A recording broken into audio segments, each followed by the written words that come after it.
educated people like yourselves, population of about 2.4 million, endowed with so much wealth. If the economy is not performing, it means the intelligentsia of the country has failed, and has failed miserably. We all must admit to this collective failure, in my humble view.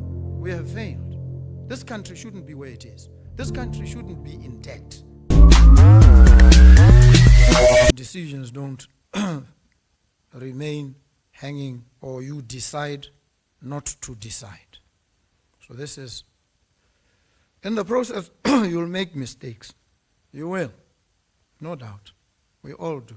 And when you make a mistake and it comes to me, I look at the mistake and I ask myself, what motivated this decision? What was the intent?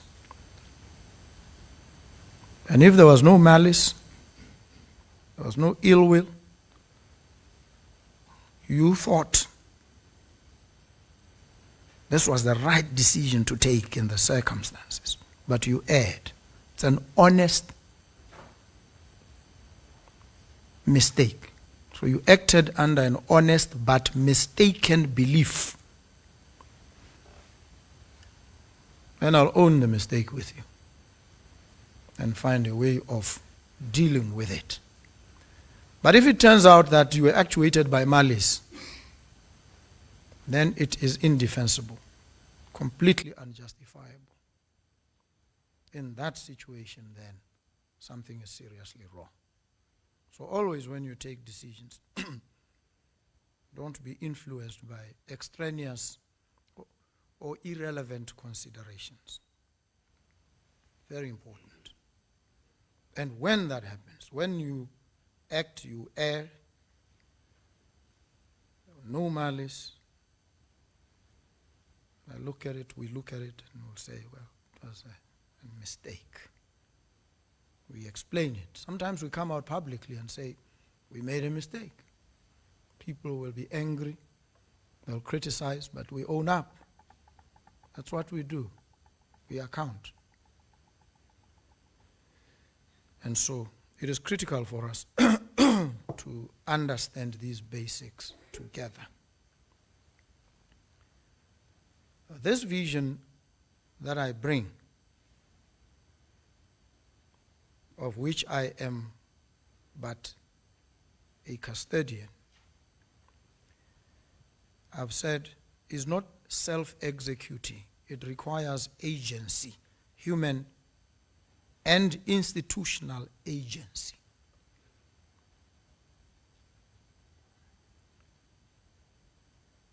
And it brings us to an aspect that also can be controversial. Who are these agents? Some of them are yourselves, as heads of entities, ministries, accounting officers.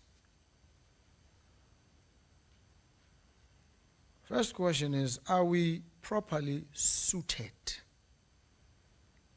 to the demands of the positions that we occupy? And that's a broad but profound question. You may be suited, and I encountered this when I was looking at competence to become a judge. There are some great lawyers, brilliant folks, very good lawyers, but who could not survive as judges because they don't have the temperament, the judicial temperament. It's not just about knowing the law, reading the law books. There's a temperament that goes with it. Are you able to sit and listen to somebody talk nonsense, sometimes even insult you? Are you able to listen, sit through that, and then sift through all that and find that nugget of rationality in that mass of nonsense that can save this person? That's the temperament. And so the positions that you occupy don't just require technical competence. They require some temperament. some emotional intelligence. Very important.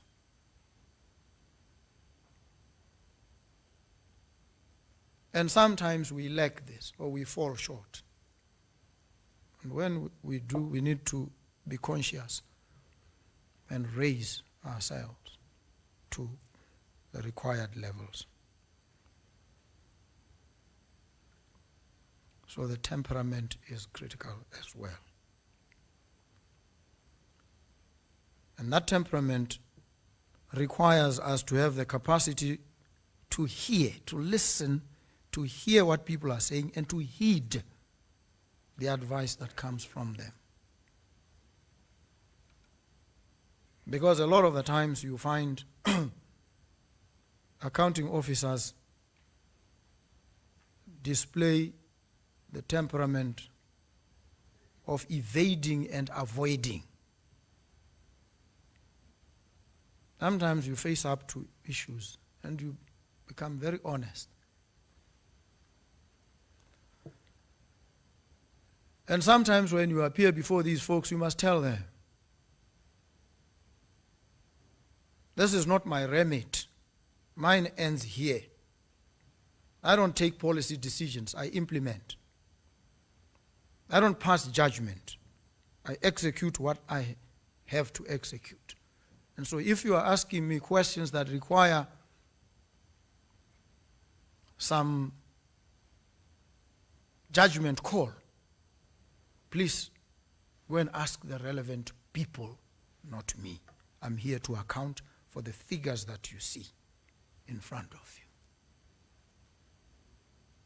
Whether people had to travel or not, somebody takes that decision.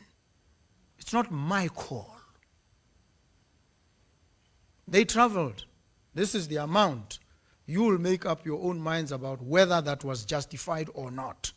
Here, my job is to tell you and speak to these figures and these events. Their justification, go and engage elsewhere. It's a very fair response. Don't get carried away. Don't get intimidated. Simply account. And you do that by tracing everything back to the source of the authority and whether that authority has been exercised properly or at all by yourself and your charges. Questions of a policy nature, high policy. High policy, actually by law, high policy, there's a legal authority from this jurisdiction. High policy is for the president. Matters of high policy are for one person and one office only, and that is the president. And that's the law. So any person who wants to venture into that space must then engage with the occupant of that office at any given time. It's not your business. So you can't be crucified for it. So you must be able to understand what it is that you can account for and what it is that falls outside the scope of your authority, and you must state upfront, this is not for me. I'm afraid, go elsewhere. It's a fair answer. And so I see many getting bogged down on issues and venturing opinions. No, you're not there to give an opinion. In court, opinion evidence is also very limited. People who can give opinions, first you justify why you must give the opinion at all. What qualifies you? You say, I'm an expert. We test you then. Why do you think you're an expert? It's not everybody who claims expertise who's an expert. So sometimes you get yourself into unnecessary trouble by straying into territory that does not belong to you. Because some excitable inquisitor is trying to engage you and sidetrack you. Stay on course. Stay on quest. That's what you do.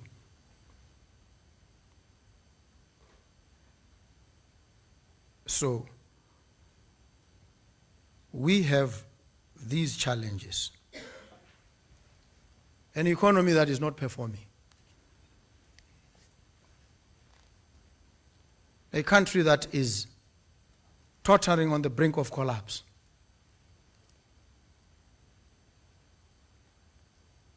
Upper middle income by description has the advantage of stability and predictability and all these. Yet it is not performing well. Why? On many indicators, this country has some of the most educated people, trained at great expense by the people out there who are catching hell on the downside of society. They look to you. They trained you. They sacrificed for your education. You went to some of the best schools. You acquired the best qualifications. You owe them a debt. What are you doing for these people? When you sit in your office, and do you think about them? Creatures of flesh and blood catching hell at the margins of this economy. What do you think? What do you say about them? Every day, every minute of the day, what is it that you do that improves their lot? That's the question that should engage all of us. Educated people like yourselves, population of about 2.4 million, endowed with so much wealth. If the economy is not performing, it means the intelligentsia of the country has failed, and has failed miserably. We all must admit to this collective failure, in my humble view. We have failed. This country shouldn't be where it is. This country shouldn't be in debt. There's no way. It is unjustifiable. I cannot, by the life in me, understand why we are where we are. I cannot. I refuse to embrace this unpleasant reality. I refuse. I am a persistent objector to this conventional and mundane existence.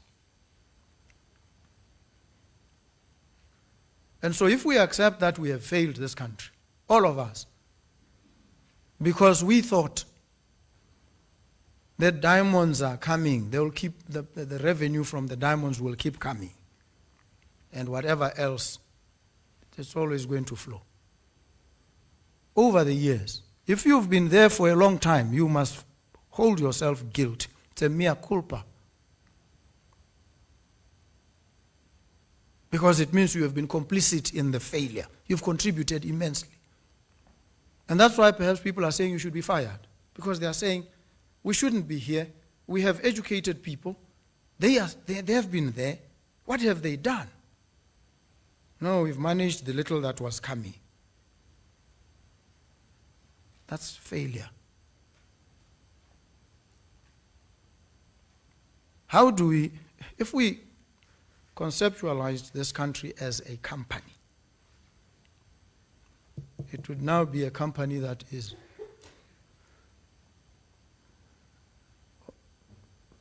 to be placed under liquidation. It's a collapsing company. And if you want to turn it around, you must come with a turnaround strategy. You're not just going to inherit it and run it as it has been run. No, it can't happen. It would be the height of folly if we tried that. It can't happen. We can't do the same things that have brought us where we are. Because the best they can do is to keep us where we are. And we don't want to be where we are. So everything, pretty much, that we have done, we need to cast aside and rethink. Come up with new strategies, new ways of doing things. We must be born again. We must die as who we were yesterday and before. To be reborn, a different breed and species that now carries the agency of taking this country higher. So all the conventional theories you've read from books, neoliberal economics, Reject that nonsense. It doesn't work. It hasn't worked. Forget it. I assert this and I assert it intransigently. But it doesn't work. The Washington consensus is absolute nonsense. Don't come to me and tell me government must not get involved in the arena of production. No. I don't care from what school of economics you get it from, Chicago school, whatever. No, it's absolute nonsense. It hasn't worked. And it will not work here. So let's try something we may even not know. Because the knowledge economy is an experimental economy, given to vigorous adjacent experimentation. Otherwise, let's cut our losses and just disband. We can't. We can't sit here and spew out the same theories that have failed. We've got to be radical and transformative in how we approach our situation. So we've got to build wealth, not for now, but also for generations that are coming. We have failed. These diamonds, the diamond boom of the 80s, should have created for us a buffer, impregnable. They didn't. That diamond boom came and went. Now we are in a diamond slump.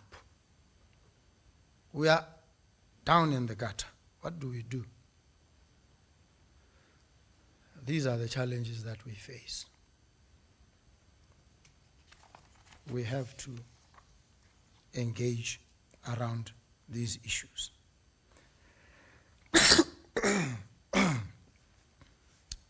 I'm going to define just broad categories. One program that I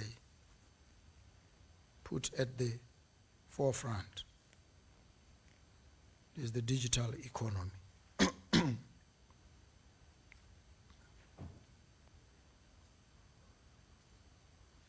Rapid digitalization of our economy. It's inescapable. Should have happened way back. It hasn't, it has to happen. Tax collection, issuance of driver's licenses, issuance of passports, national ID cards, every aspect of this economy must be digitalized. It's critical, vast, and others in that space. You carry a heavy burden and responsibility. And in relation to this, you dare not fail. We as a country dare not fail, because it will sink us, it will sink this country. If you want to build an energized democracy, you have to be accountable. It has to be open. It has to be transparent. Whatever you do must be capable of real-time tracking. And you can't do that if you are using Stone Age tools. So we've got to digitalize. The digital economy is absolutely critical.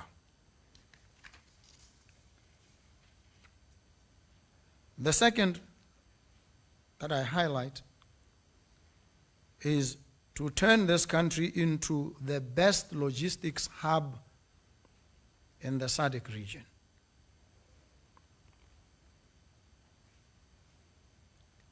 Surface transportation, roads, rail, infrastructure that is climate resilient, not just any, climate resilient infrastructure.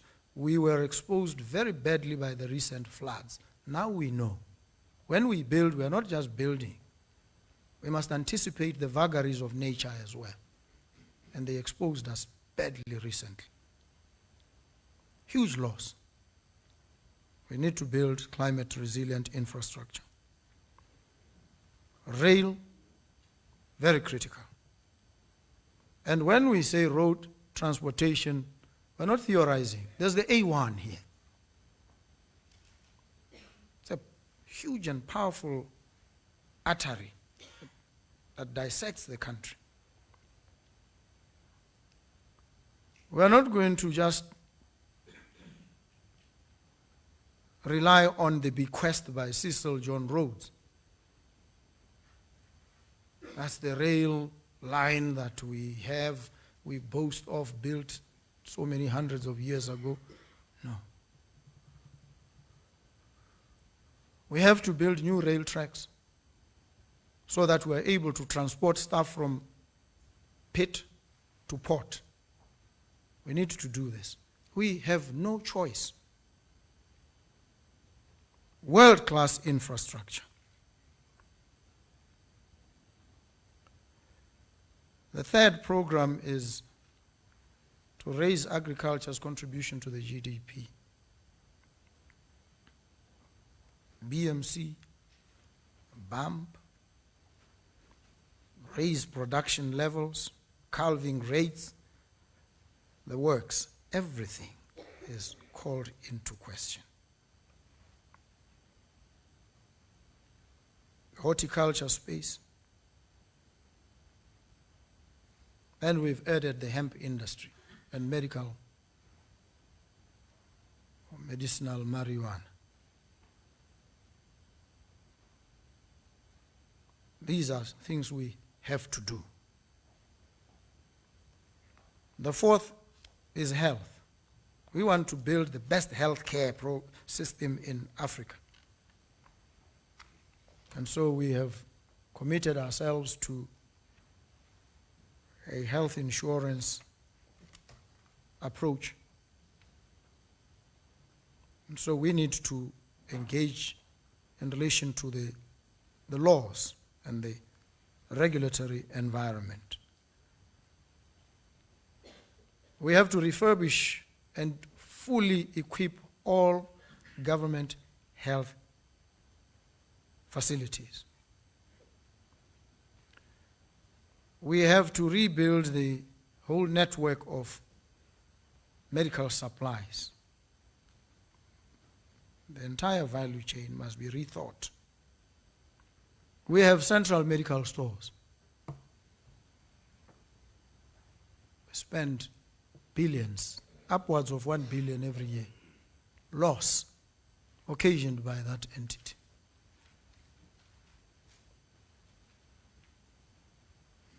You know, in a book written by Friedrich Engels called Critical Criticism, he says everything must justify its existence before the judgment seat of reason. Otherwise, it must give up that existence. Central medical stores must either justify its existence or give up that existence. I make this assertion very, very solemnly and very firmly. Because we can't keep running out of chronic medication across the country. And people die. We can't. It is unjustified. It's an untenable situation. How do we explain it? How do we rationalize it to ourselves, folks? So the approach that we've taken, and I know what happens. I've litigated around matters involving central medical stores. There's theft, a whole consignment of chronic medication is caught somewhere, becomes an exhibit, goes to Memarate, it's kept there, the case drags in the courts, the expiry date comes and goes, and it's a huge loss. Central medical stores. And what have I heard? Nothing creative, nothing new, same old. Oh, CMS, let's fund it. It doesn't work. It shouldn't work like that. It is completely unreasonable. So we're going to have to rethink very quickly. Some of these things are not going to allow us to theorize and hold workshops. We're going to have to hit it on the trot. It's important for us to appreciate this. We will make mistakes in the process, but I'd rather make those mistakes. Somebody was asking me when I was mooting a certain decision, says, but we'll get sued. I said, yeah, let us get sued. I'd rather fight this case in court and in the meantime have people's lives saved than sacrifice their lives in order to appease whoever it is. I'll rather fight it in the courts. Not afraid of getting sued. I've sued and been sued myself, so what is the problem? What we've said we will not do is to litigate unreasonably. But we are not going to get freaked out at the threat of a case in court. No. We have to do what is right for the people and for the country. I was just using Central Medical Stores as an illustration.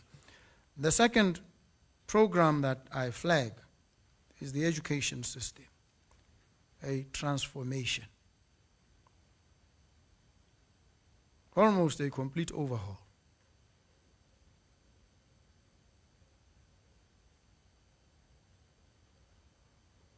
We have to change the education system, both in terms of curriculum, content, but also in terms of the way in which we deliver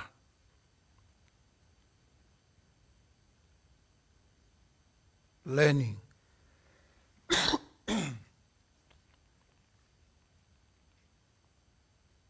We are called upon to think creatively around all these and improve the skills of teachers.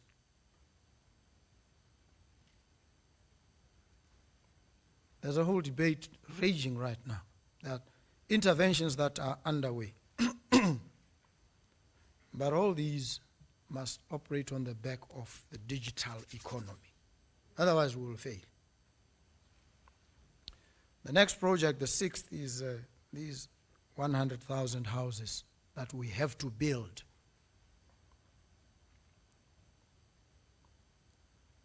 And that means if you average it well over the next few years, a minimum of 25,000 a year. Some will say it is impossible. You are overly ambitious. You are setting your goals too high and setting yourself up for failure. I would rather go that route than set them too low and reach them with little effort. No. I'm more for the big dreams. Dreams of intensity, dreams of immensity. That's where I am. Not the low end of the spectrum. So we're going to build 100,000 houses. It will be done. I had given 3 years to the minister. He came back to me and says he wants to do it in 2 years. He needs the support. Unwavering. You see, there are certain levels when we get to, we brook no debate. Redikole will know this. When the command is issued, you execute. You don't debate with the commander. You don't start questioning him. We will shoot you and kill you on the spot in a war situation. We're in a crisis situation here. We're not going to start theorizing and debating niceties. No. We have to execute on the trot. So these 100,000 houses shall be built.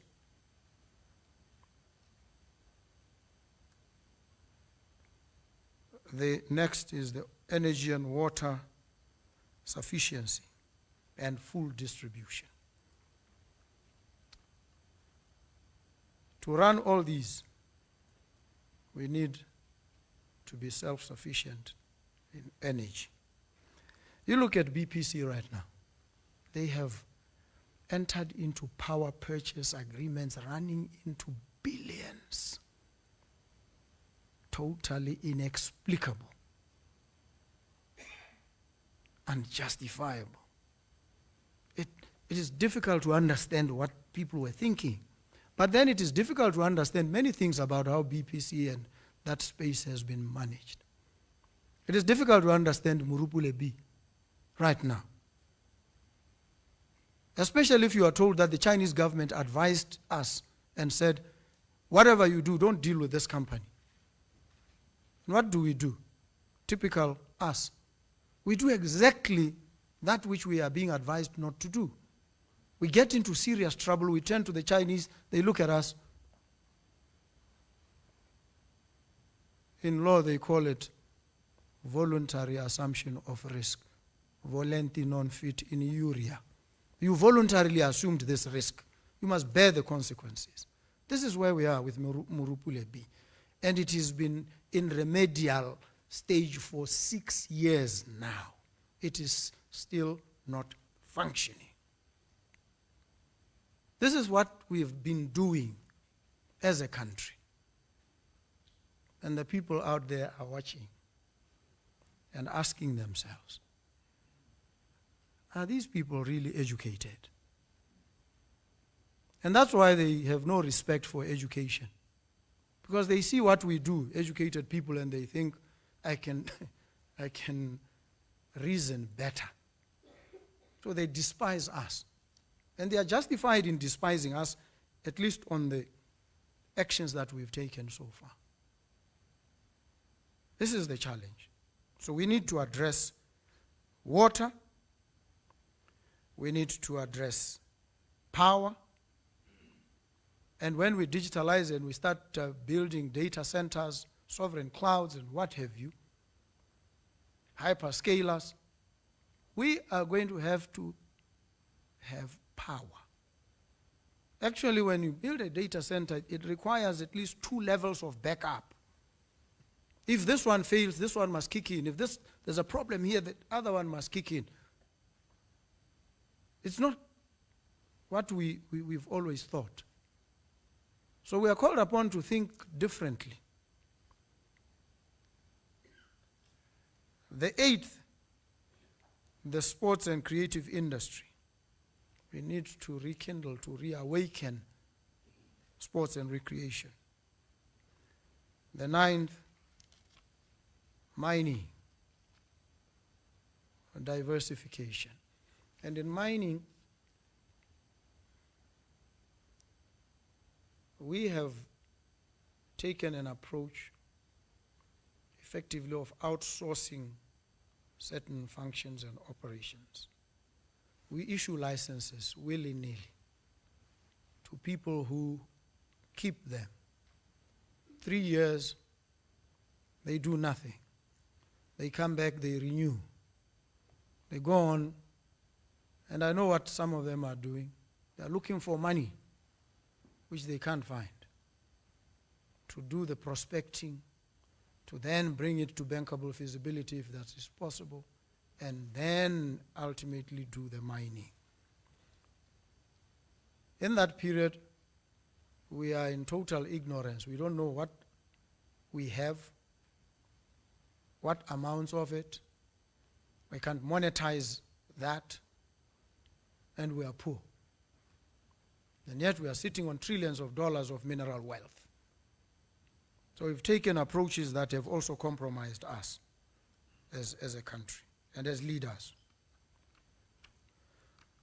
So we've asked for a consolidation, proper accounting for every prospecting license, so that we accelerate the move from exploration to mining, if that is possible.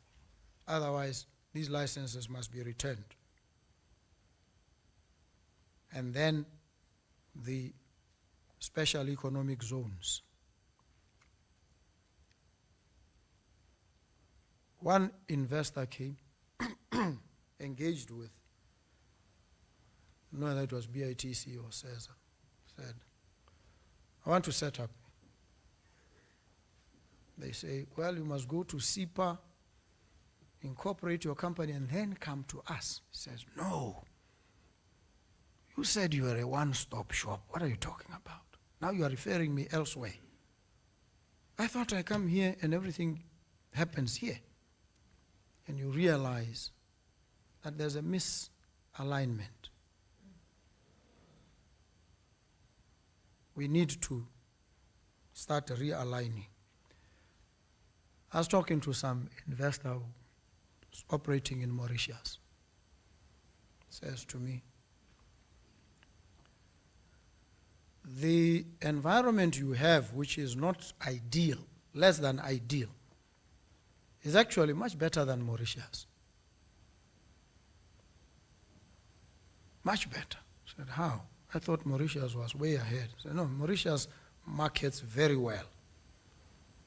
But at the practical level, there are challenges. To incorporate a company, you have to go all the way and have approval from I don't know whether it's the Deputy Prime Minister. And that takes months. So at least in your case, it can be done very quickly. I said, wow. Can you then move your operations from Mauritius to here? He says, yes.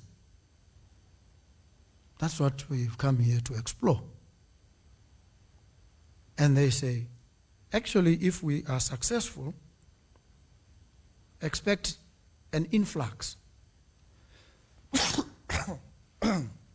of companies operating in Mauritius to come here. So we must expect that influx, prepare for it, so that we are able to onboard and have this environment that welcomes. So we need to look at all these entities, CESA, SPEDU, BITC, Stock Exchange, and establish a national value proposition so that we ensure immediate offtake of investments. So we're going to have to establish collaborations. Right now you hear diamonds are not being sold. What do you mean diamonds are not being sold? What is the story? Are there no interested buyers? There are. I asked ODC, called them in the middle of the night because I was angry. I said, I want you here now, 12, midnight. Then I calmed down and said, come at 10 tomorrow. And they came at 10. Came with a stack of slide presentations to give to me, a whole bunch. So I ran through them quickly. I listened to the presentation. And I said to them, you see, between me and you, I have the advantage because I'm ignorant. And it is my ignorance that is the advantage. I don't know anything about diamonds. You know everything. And whatever strictures and constraints you have in your minds, I don't have. So I approach this thing fresh. Why are you not selling diamonds? Gives me a whole story. Said, you have mortgaged yourselves to one model of evacuation. You are using auctions. You were set up to be different from De Beers, to give us something different to compete in this space. But you haven't. What is the problem? So the problem is not that diamonds cannot be bought. It is that we've tied ourselves to a single band spectrum in relation to how we operate in this space. It's important for us to acknowledge these weaknesses. So the country doesn't have money, but it has diamonds, and we can't sell. Doesn't make sense to me. So, what does all this outline mean to you? Takes us to the problem always, procurement. You want to construct a hospital. That's the project. The process of procurement becomes an even bigger project in and of itself. It will take you ages. I have 3 years, I said. I set this for myself, 3 years. I wanted to put myself under immense pressure so I don't sleep at night. Wake up and have nightmares about delivering within 3 years. And I'm not going to wait 5 years for a procurement process. No, I'm not going to do that. This must be understood. The ringtone is not even sexy, brother. I just calming him down. But we have a problem, folks. It takes ages to get things done. And when they are done, it's at huge cost. I was told, rumor that reached me, is that there's some piece of equipment that was procured for Princess Marina. The same piece of equipment had been acquired by Bamaleti Lutheran Hospital for a certain amount. Exactly the same piece of equipment. Now, when it is sold to Princess Marina, it is at more than double the price. And it is being procured. Something is wrong, clearly. You can't say you don't know. Well, it was procured just next door at half the price. Why are you buying it at twice the price? Are you serious? What are the consequences then? Because the problem with all of us maybe is because there are no consequences to some of these staggering failures and indiscretions. And they occasion a huge loss. And then we complain there's no money. We are struggling to pay salaries. But we are siphoning, we are wasting the money. This is the problem. And so you have opportunistic players. Politicians will ride on the bandwagon and start firing salvos at you. But you invite their opprobrium sometimes. We need to do things in a manner that we can justify. I can stand in public and defend any decision I've taken or I will take. Because I take these decisions expecting fire. And I live in that range of fire. I live there. The wild lands of controversy, fire, fighting, I'm there. That's my domicile. And when I take these decisions, I think them out. And if I realize I've made a mistake, I'll stand publicly and say, yeah, I erred here. I was acting in good faith, honest but mistaken belief. But some of these are completely unjustifiable. This is what we face as government, all of us as accounting officers. So in relation to all these projects that I've outlined, we're going to have to move with speed. We're going to have to be very agile. So your tender process is not going to work. I reject it openly, publicly, and I tell the public, I don't do tenders. It's not going to work. In the traditional manner in which it was done, it is fraught. It's a seedbed for corruption. So we need to find new ways. Somebody said to me there's something called the Swiss challenge model. You get an unsolicited bid, you call the best in the space, and you make it available to them and say, yeah, this guy says he can build the A1 for us. This is what his thoughts are. Give us yours, quickly.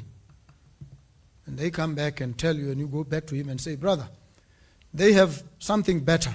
They are giving us a better proposition than you. What do you say? To give him an opportunity, the right of response. If he says, no, I can't beat them, you go with the one that beats all of them. Quickly. These are not people we know or we even care about. We care about our interests and that the projects get delivered. And we evaluate, we examine thoroughly. We deploy our own expertise to check and satisfy ourselves that this is the best proposition in these circumstances. So the tender is not the only way. We've just mortgaged ourselves unreasonably and unduly to it. We must free ourselves from it. The better to explore other quicker options, but always maintain transparency, accountability, and have the public even track itself.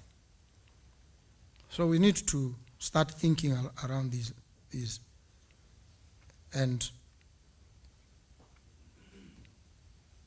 we need to make sure that we fight unemployment. These are the KPIs. We improve dramatically the ease of doing business through digitalization and other means. We must improve our rankings in terms of transparency and openness. We are going to improve our global rankings in relation to corruption. We're going to improve our service, our accessibility, consistency, and predictability. Increase our GDP growth. We want growth everywhere. And in doing these things, we are not going to operate like sleepwalkers bereft of any compassion or zombies deficient of love. We're going to make sure we empower our citizens, yes, people with disabilities, women, young people, and we're going to bring in tons of foreign investment. The amount of money that we need, we don't have locally. We've got to bring it in from outside. We've got to bring foreign direct investment. We've got to facilitate investors. Appreciating all the downsides that we've got to move. And so for you as accounting officers, we call for agility. We call for a sense of urgency in relation to these things. And in the process, there will be many clashes. Some of you are now beginning to clash with your ministers. They come to me and they are aggrieved. They say, I'm not going to be able to deliver on the assignment that you've given to me and your expectation of me, because my permanent secretary is effectively sabotaging me. How? They take their sweet time. They are unresponsive to urgent issues. They find all sorts of ways to stall and sabotage. That's what they say. And they make demands on me. Keep sending me messages. How far are you? And I have to manage these tensions. But my focus is on delivery. I want us to deliver.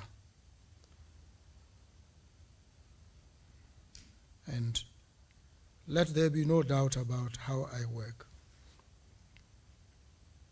For me, it's about performance, merit, cutting edge merit from professionals. It's not unreasonable. There's a guy, I always give an example with this guy, I'll not mention his name. I always used to see this guy clad in BDP regalia, openly, and he was a public servant at the time. Got very angry. Watched this. Said, this guy. And I was not in any doubt that he would be the first candidate to be sacked. I was clear in my mind because I had seen him. Then I came to occupy the position. Now is the time.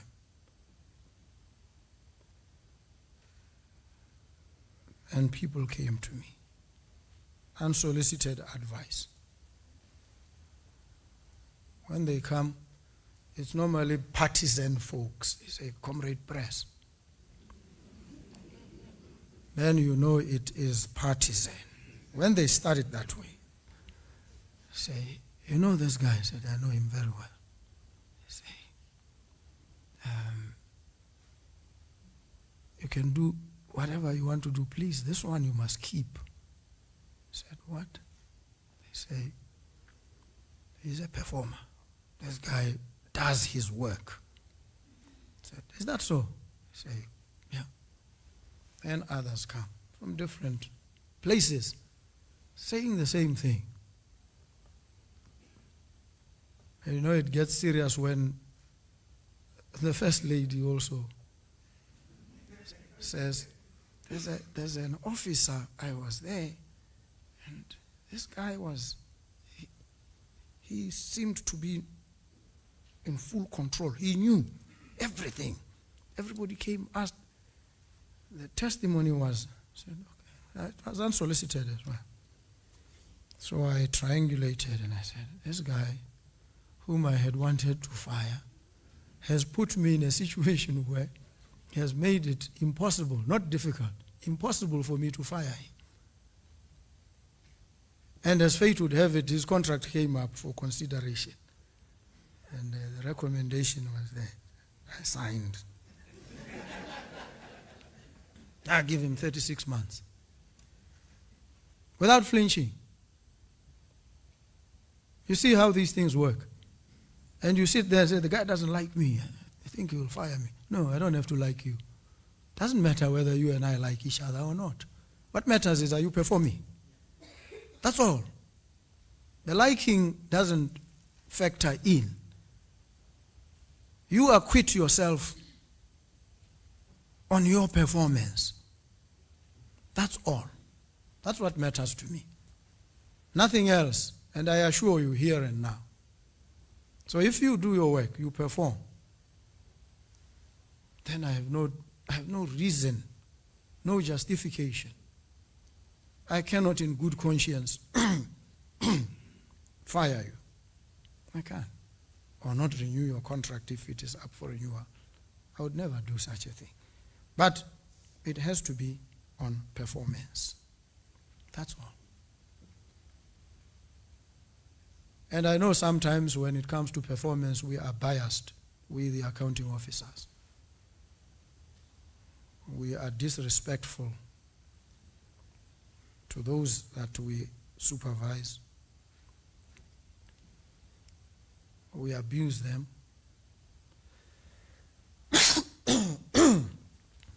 We don't give them the benefit of the doubt. We don't allow them to think creatively, to critique and tell us where they think we are missing it. We are too sensitive. We are like hothouse plants. We wilt when we are exposed to the refreshing sun of healthy engagement. No. We must be fair. We must be honest. And star performers must be allowed to rise. So this is what I hope we will do. And if we stick to these ground rules, we should do very well together. There are many other initiatives, many outreaches. We go to places, and these days, when I visit any country, I want to know what it is they can offer us immediately. That's the bias. What are you able to do? What can we do together? We need money. What do you think you can? So it's very important that when we go, wherever we go, we understand what the deliverables are. And they must sound in some amount of money. We need to be able to measure. I'm trying to raise $600 million by the end of this year. However it is raised, get out there and talk to people and say, can you give a grant? Can you do this? Can you do that? So that we accelerate. And I see how we operate. When a minister travels, he travels or she travels with a whole battalion of people. And let me tell you this about myself. And I saw this when I was a member of parliament. You get a whole liver arch file of documents, properly annotated. Everything is explained. Pickup time is this. You're going to be picked up at this time. Then you go to the airport. Then they say there's a briefing session. What? Briefing. Briefing on what? No, on the trip. What trip? No, the one you're going. I say, oh, okay, I go there and I listen. And they take me over what they already have given. I don't know whether the assumption is that, or maybe in your experience, the folks that you were dealing with never read. I read these things. I do. Thoroughly. I read. I familiarize myself intimately with every part of it. So when you call me and you want to brief me, I sit there exasperated. What are you saying? It's there already. Don't waste your time. Your own time. You should be using it to achieve outcomes. You are coming to brief me. When you have already briefed me in written form, meticulously at that. So why are you briefing? So let's cut down on the culture of briefing people. If you've given the document, tell the person, put it in bold letters, this service of this document on you is underpinned by an assumption that it will be read. That's what you must do. So that you don't then consume your time. You don't consume your time coming to brief. Mr. Kue there and his team came to brief me. I said, what? No, we want to talk to you. No. You are consuming your time, valuable time that you could be using elsewhere, to come and teach this ignorant man who can't read. I must read. If I can't read these things, then perhaps I have no reason to be sitting here. So if we cut down on the briefings, especially if we've put where there's need for engagement, and when you come to brief, because I have read, let's get to the issues that require engagement. We focus on those. 5 minutes, 10 minutes, you are off. Rather than spend the whole day with you taking me through stuff that you've presented to me anyway. That's the first one. The second is the number of people that travel. You have given me the documentation. I'm fine. I'll find my way. I don't need 20 people chaperoning me. No. The only part that I cannot cut down on is the security. When I tried, they pushed back and told me, this one is not your terrain.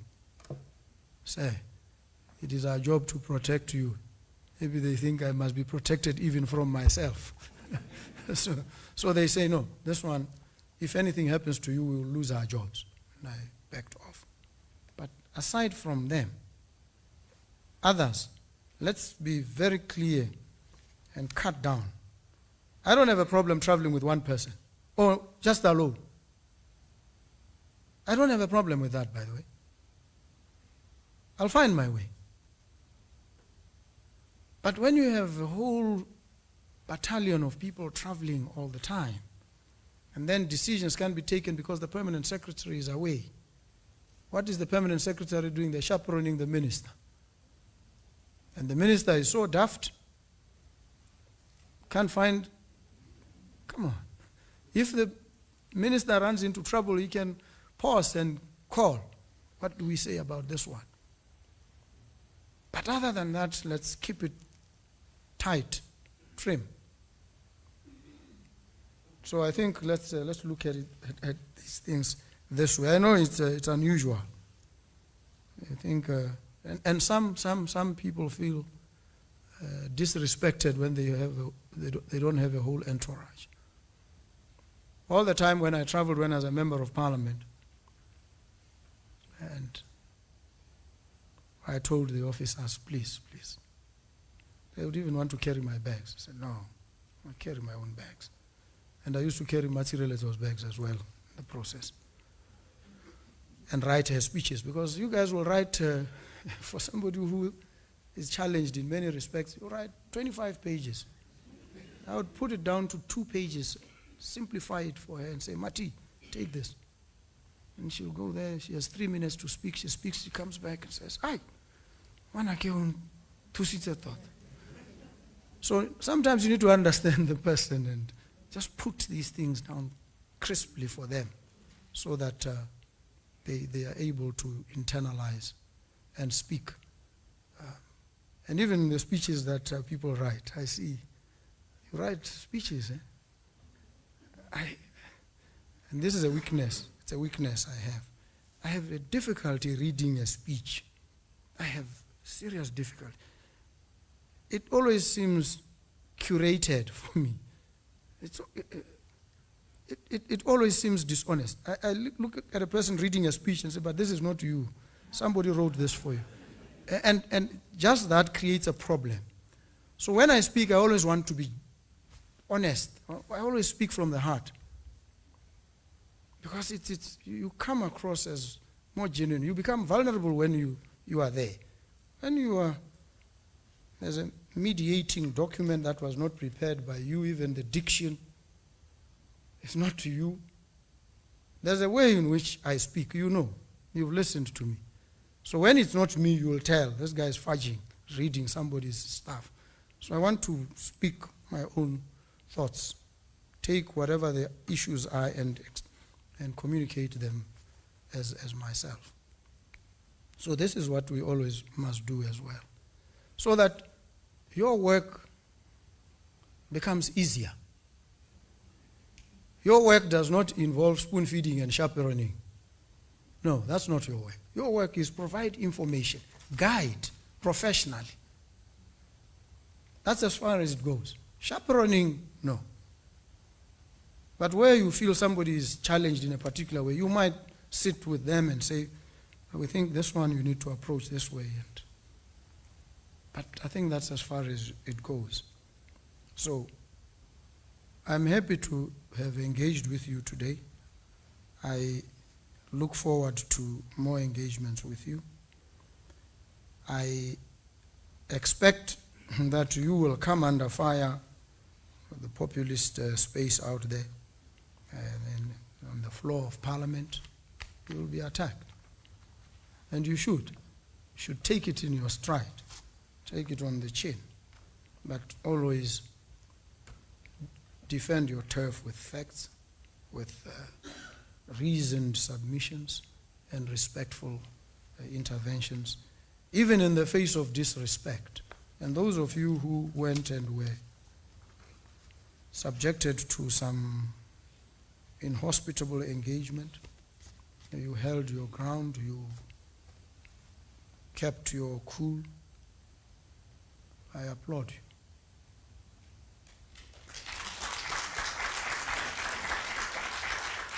But of course, we've raised the issue